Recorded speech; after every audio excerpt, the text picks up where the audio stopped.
So today we're going to be talking about raising egg-laying chickens here in Arizona. That's up next.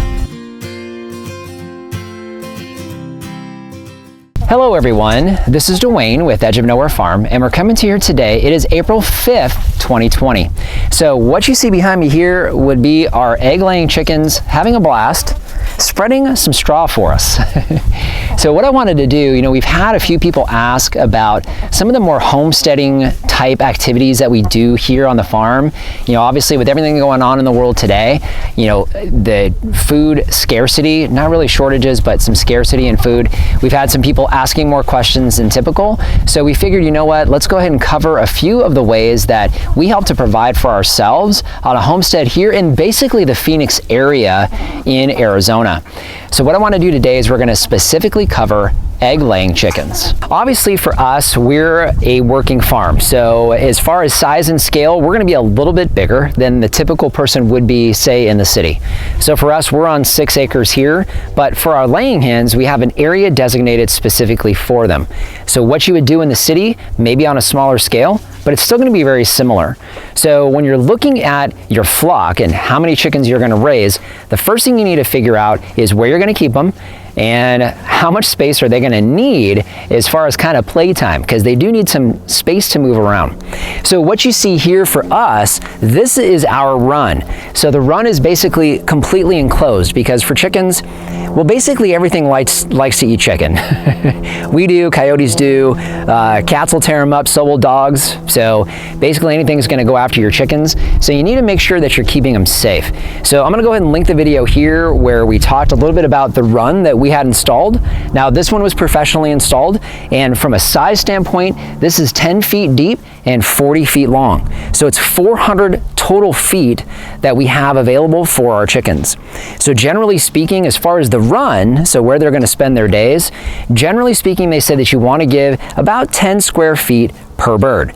So we knew that at maximum we weren't going to have more than about 40 laying hens here on the farm. So 400 square feet was enough for kind of that target space for your run. So now that's obviously where they spend most of their day. Now, of course, where they spend their nights is equally important, and it's a little unique for us here in Arizona. So where they're going to spend their nights. So you can see here, this is our pallet chicken coop. So we actually designed this ourselves, put it together ourselves. I'll go ahead and link the video for you here. Now, obviously from a size standpoint, this is designed to comfortably hold 40 hens that are roosting for the night. So as far as how much space you would need if you had a smaller flock, you can kind of downsize it from there. But essentially we've got about an 8-foot wide by about a 4-foot deep space for the hens to be in. And then of course we've got roosting bars in there, so plenty of space. So one major difference that the coops need to have here in Arizona that you don't really have to deal with in most other parts of the nation is our challenge here is our heat during the summertime, not the cold in the wintertime. So the key for your hens here in Arizona is a nice open coop that does not need to be fully enclosed. It needs to be protected from predators. We're inside our run, so we're protected already, but you need to make sure that it's nice and open for plenty of airflow, because at the peak of summer, these girls are really dying for shade, and when they're sleeping at night, they bunch together, and so they create some heat. You want to make sure you've got plenty of airflow going through your coop. That's important. Of course, next thing you need to make sure you've got is you need to make sure you got a place for them to lay. So let's take a look at that. Obviously, you're going to need to make sure you have nesting boxes. You can see the ones we use.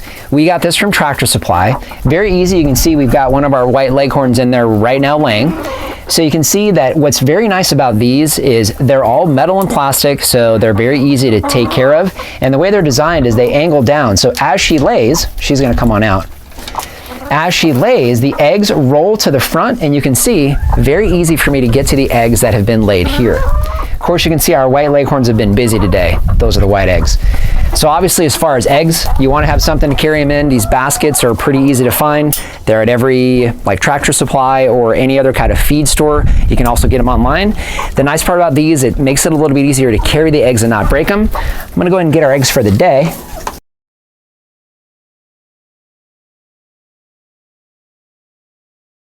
So a little bit different angle. Now you can see we've got one of our hens caged up. Now the reason why she is because she's gone broody, which basically means she would love to spend the entire day sitting in a nesting box and not doing anything else. Really what she's looking for is she's looking for eggs to sit on and hatch out and be a mama hen. Now of course we don't have a rooster, which means we don't have fertilized eggs, so there's no way for us to actually get chicks here on the farm. However, she thinks she can still do it. So the easiest thing to do is keep her separated out. We do that during the day, make sure she has plenty of feed and water, and eventually it breaks her of her broodiness because she doesn't have the ability to sit inside that box, basically occupy that space, and think she's actually doing anything with eggs. And what we've noticed is she does not lay while she's broody. Not at all, not a single egg. So we'll leave her out separate during the day. Once they go to roost for the night, we'll let her back out so she can get back up on the roost with her sisters. Okay, so next up, you can see the girls in the back, they're spreading out straw for us. So we do keep straw throughout the run area and also in the coop. That helps keep it clean. Now, one of the things that's an advantage for us here in Arizona is the dropping, so the chicken manure that you're gonna get from your chickens dries very, very quickly. So unless we happen to get some rain, it dries by the end of the day. So it's kind of nice because it gets everywhere, but it's not quite so messy. Either way, we do keep the straw in here because essentially what we can do is just scrape that back out. We got a pile just outside and it makes for some amazing compost. Now we also have a couple other things in here that we designed. We have a place for them to take a dust bath. We also have a place that we actually put all of our scraps, our kitchen scraps, each day for them to go and peck through. And basically everything does come out here for them to kind of peck and scratch through. We'll throw some straw in there and eventually cover that because it's making compost. Now here's something else you got to make sure you're going to be able to do for your chickens. Like anything else that lives here in the desert, you need food and you need water, and plenty of water. So we have this system set up for feed. You can really kind of do anything you want. You can put it in a bowl. Just keep in mind they're going to get in it, and so will anything else that wants feed. Mice, rats, other pets would all go in and try to get your chicken feed. So obviously we're enclosed here. We keep these up so that mice can't get into here and the chickens can. Of course, however you want to set up your feeder is fine. And then of course water. So we like these particular cans. Now there's a lot of videos out there on creating automatic waterers. We've got that on our to-do list as well. However, you got to make sure they've got access to water all the time and plenty of it. Those work really well for us. But again, anything that you can do to get water for your chickens, super important. And then last thing would be oyster shells. So once they start laying, you want to make sure that the shells on your eggs are nice and strong and thick. So one of the ways you can do that, using the right feed, so make sure you're using a good laying hen feed, and oyster shells. They love the oyster shells. You can throw them on the ground if you want to. We've got them in one of those little mineral bins that you can get at, say, Tractor Supply or another feed store. But you want to make sure they have access to that. That way you get nice hard eggshells. So next thing, of course, would be, well, where do I get my chickens and how and when do I start? So let's talk a little bit about that. One last thing before we leave the coop and run area, shade. You need to make sure that your girls have got plenty of shade. We talked about airflow, so you got to make sure there's plenty of airflow, but at the same time, they do need plenty of shade. How you design that for them doesn't really make a difference, but they need it all the time. So just make sure you're giving your girls some shade. So next thing, of course, would be, how do I start with chickens? Now, once you have a place for them to be and ultimately stay once they're fully grown, you need to figure out where you're going to get baby chicks and where are they going to stay, because where we were just at is not a good environment for a little baby chick. So we found that the easiest and probably least expensive way to get chicks would be to order them in the mail. We've had a couple of different online hatcheries that have done really well for us. You can get them from Tractor Supply, but it's a minimum of 10 chicks, at least as of today it is. So if you're raising broiler chickens, which we do, that's great. If you're raising laying hens and you're getting at least 10 of one breed, that's great as well. If not, you can go directly to different hatcheries. Ideal Poultry is probably our favorite. For the most part, just about year round, they have availability. It's a good option, but there's several of them out there. It doesn't really matter which one you choose. So as far as where they're gonna go, they are gonna need to go into a brooder. So you can see our brooder back here. I'll link the video for you here where we talked and and showed you how we put this together, but this is designed specifically for a high capacity of baby chicks. We do raise broiler chickens here on the farm. When we bring broilers in, we've got 75 or more chicks that all come in at the same time. So we need a brooder that can house those chicks for a few weeks. In this case, we have a handful of new arrivals, so we're gonna go ahead and show you them here now. Okay, so I'm gonna have Lori slide in closer. You can see the baby chicks that we have that came in just on Thursday. So we've got 3 different breeds in here, but let's talk a little bit about their home. And they're a little scared because, well, they still don't know what's going on. But a couple things. First thing would be pine shavings. You need something for some type of litter because they are gonna go everywhere. You're gonna have water and you're gonna have feed. Now the feed that you're gonna have is gonna have to be a very specific type of feed, and that is a crumble that's designed specifically for baby chicks. So it's kind of a growth starter that you want to get. Not going to suggest what kind, it doesn't really matter, whatever floats your boat, but 20% protein is what you're looking for. Now also need to talk a little bit about breed. You can see we've got different color chicks in there. Now breeds for Arizona, we'll share with you the breeds that we found do really, really well. There's some breeds in here, in fact all 3 of those we haven't tried yet. It's uncommon for us to have baby chicks here in the spring. So because of circumstances, we're having to start some of our next round of laying hens, our next flock, here in the spring. Typically that would be the fall. So we're trying 3 different new breeds. We've got Barred Rocks, those are the black ones in there. We have Delawares, which are the white ones in there. And we have Rhode Island Reds, which are the brown guys that are in there. So that's our next round of laying hens. Now here's the thing when it comes to breeds. There's several different things when it comes to a breed that make them unique. One of those would be the color eggs. And you saw me when I grabbed eggs today. We've got 3 different color eggs here. So I'll tell you about these breeds. The white one would be white leghorns. We really like white leghorns, a fantastic breed for us here in Arizona. Very productive. They lay really, really well. It's a smaller breed, so you can cram a lot more in a tighter space, but that's not what we're interested in. But the eggs are amazing. Very, very productive. Next ones would be Americanas. Great docile bird. Can tell you they don't lay nearly as often as some of your other breeds, but these greenish blue eggs are really cool looking. The brown egg here is actually from our black Australorps, so you saw those in the Coop and Run area as well. And so you can see different color eggs. We have multicolored eggs. So if you want to have kind of that Easter egg kind of vibe going on, multiple breeds can do that for you. Another thing about your brooder, they are going to need to have heat.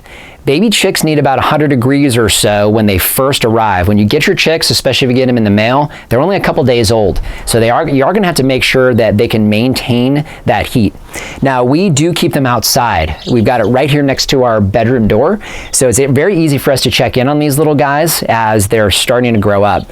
But you do want to make sure that you're able to adjust the heat. And so with heat lamps, you need to be able to adjust the height of that lamp. So we have this design so that we can raise or lower them.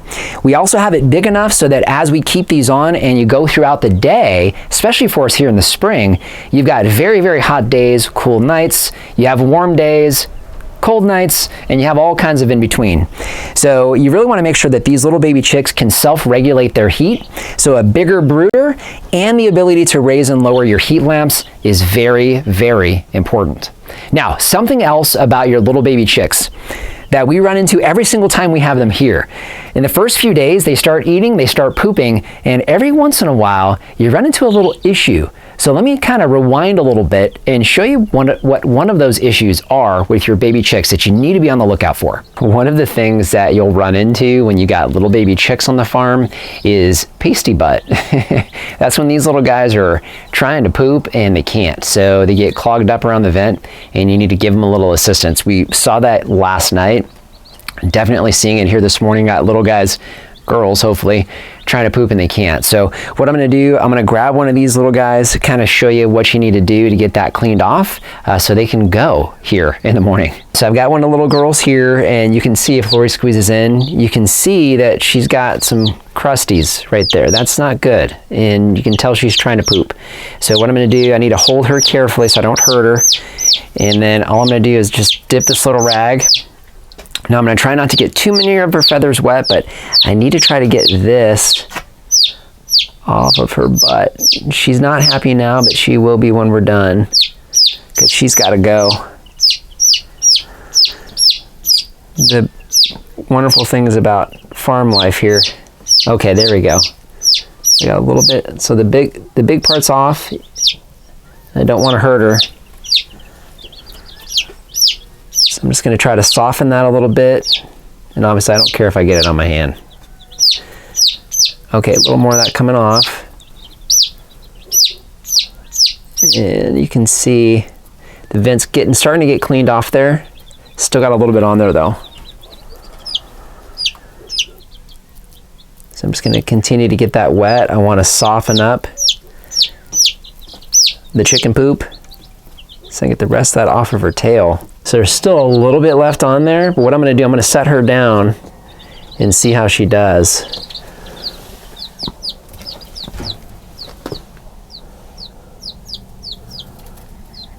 Oh, she's just gonna go join her buds. So you can see every once in a while you need to take care of that pasty butt that happens on your little baby chicks. Usually by the time they're a week old or so, 2 weeks old, you're not gonna run into that, but you wanna be real careful getting that off of there and make sure that they can poop, because we want the manure. It's fantastic fertilizer, but more importantly, you wanna make sure they stay alive, and they've gotta be able to get rid of that excess and give you some of that manure. We're back out here at our coop and run area. So a couple other things. Let's talk a little bit about breeds. So we've tried several different breeds here on the farm and found that all of them actually have had their advantages and disadvantages, but they all do really, really well here in this environment. So any type of white bird, like a white leghorn or a California gray, we've had both of those. They've done fantastic. Really good, strong, solid egg layers. They're a smaller bird. They do really, really well in the heat. Next one is Americanas. We've always had Americanas in our mix. We like the green eggs and they do really, really well here in the desert. Next one would be a black Australorp. Now, we like the black Australorps. It's actually a very good bird for us here in Arizona, but from a laying standpoint, they lay smaller eggs. Not huge fans of that, and as you saw today, they do have a tendency to go broody. So, still a good bird, still pretty easy to find, but ultimately, for us, it has a few challenges that are a little unique. Either way, still a very good breed. Now, we've got some new ones we just showed you, so we've got those going on in addition, and from what we understand, those breeds are good as well. We've also had golden sex links, which have done really well. It's a brown egg. We've had New Hampshire Reds, which is also a brown egg, and they've done really, really well. And then, of course, the three varieties that we have now, the Barred Rock, the Delaware, and also the Rhode Island Reds. So we believe those are going to do just fine as well, because they should. We're going to give them a chance here in the spring. So next thing would really be, when is the best time to bring chicks onto a farm or into a yard? We really prefer the fall. Now, we're a little off. We just moved onto this property. We weren't able to bring chicks onto the farm this fall. Typically, that is our process. Remember, it takes about 5 or 6 months before you're gonna get eggs. So you're gonna be feeding that bird, housing that bird, and it needs to be comfortable for a good 6 months before it drops an egg out for you. So we really prefer to bring them in September. Timing-wise, it works good. It's nice and warm, so very good for the brooding aspect. We're 100 degrees, which is what they like. And then it cools off as they need it to cool off going into the fall. And then, of course, you wind up getting eggs in the spring. So come April or so, you're going to start getting eggs. Now, we're trying out the spring for the first time because we don't have a choice. So here we are in April. We realize that we're going to have these chickens all the way through, the new batch, all the way through the summer. So we need to get them through the summer into October before we start seeing eggs. So now, of course, you do have to decide, once you bring chickens onto the farm, they only lay for a few years, so what are you going to do when they stop laying? Of course, that really kind of is the big question. There's not a whole lot of people that are interested in a laying hen once she stops laying. And after the second year, they'll molt once a year. After that second molt, their egg production drops off pretty drastically. The first year you get an egg almost every day, depending on the breed. Second year, you're looking at every other day or so, again, depending on the breed. Once you get into that third year, it's really hit or miss. So now, of course, if you want pets, hey, go for it. You've got a pet. You know, they're gonna last and they're gonna live several years as long as they don't have any other issues. For us here on this farm, because we do raise broiler chickens and we are a farm and we do produce meat as well as fruits and veggies, you kind of probably have a pretty good guess of what happens to our layers once they get past that second year. One final thing, a lot of people will be keeping chickens in their backyard. And if you have have grass, I'll tell you what, letting those chickens out on the grass, they're gonna love it. They're gonna eat bugs out of your grass. They're gonna eat the grass, which is fantastic for them. You can see these guys back here, their natural instinct is to scratch. So we just throw little clumps of straw in there and they tear it apart for us, which is what they're doing. So they'll peck and scratch in there, tear it apart, eat whatever seeds are in there. If a bug gets in here, if a mouse gets in here, we've watched them eat mice before. So anything that gets in here that can't kill them, I'll tell you what, they're gonna tear it to shreds. So having the ability to put them out onto a pasture is really important, and it's where we're headed as well. So we have our Coop and Run design. So we got a little doggy door here. So eventually we'll be able to let these little guys out when we're home. Remember, hawks, that type of thing, they would love chicken as well. So you want to make sure you're keeping them protected if you're gonna let them out. Eventually, if Lori wants to pan that way, this is going to be about a 6,000 square foot pasture that we'll raise our broiler chickens on during the winter time for meat. And then of course, in the afternoons here for our layers, we'll also let our layers out into the same area. What you're gonna find as they get more and more greens into their diet, the yolk of that egg gets darker and darker orange. And let me tell you what, they taste amazing. So here we are, we're in our Coop and Run area, and I'll tell you what, one of the things that's amazing when it comes to chickens is the ability to raise your own protein. I'll tell you what, having a garden, we love gardening. We got hundreds of fruit trees going into this farm. We love our fruit, but I'll tell you what, having fresh eggs every day, especially right now, is something that is just truly, truly amazing. Now, obviously, there are certain situations where you can't keep chickens. In my personal opinion, I think it's a travesty that you can't raise your own chickens in your backyard. But I can tell you this, they are pretty loud. Right now, they've been really, really quiet, but when they go to lay, boy, I'll tell you what, they have got a mouth on them. They're screaming, they're cackling. So they make a lot of noise. Even if you don't have a rooster, your hens are gonna be pretty noisy. So keep that in mind if you're thinking of sneaking some chickens into your backyard and you're not supposed to, your neighbors are gonna know that you've got chickens back there. Either way, really amazing to have something like this that, you know, in today's day and age is unusual, but you flip back to 50 or 60 years ago, and this was completely normal. This is simply what everybody did. You got an amazing egg product out of your chickens. You let them breed with a rooster. You've got little baby chicks that'll perpetually go. They take care of your kitchen scraps, turn them into amazing compost for your garden. And of course, in the end, they're a heck of a lot of fun to watch because they're kind of cool birds.